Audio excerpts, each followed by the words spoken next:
सारी रात हो लालनजी। शिव के मनावत सारी रात हो लालनजी। जनवरी फरवरी फरवरी में पड़ शिवरात हो लालनजी।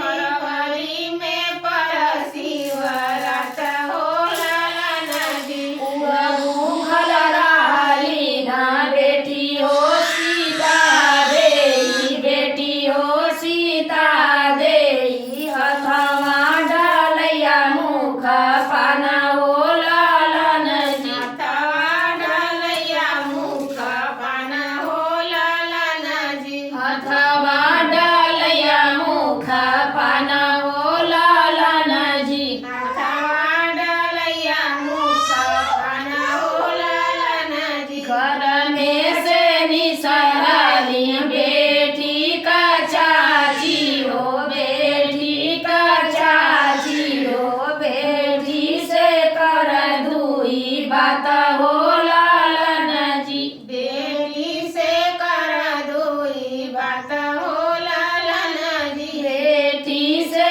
कर दुई बात हो लालनजी। बेटी से कर दुई बात हो लालनजी। कहवा बीतलू बेटी ठीक दुपहरिया हो, ठीक दुपहरिया हो। कहवा बीतलू सारी रात हो लालनजी। कहाँ बीतैलू सारी रात हो लालनजी। कहवा बीतलू सारी रात हो लालनजी। कहाँ बीतैलू सारी रात हो लालनजी। फूलवा लोढ़त चाची ठीक दुपहरिया हो, ठीक दुपहरिया हो। शिव के मनावत सारी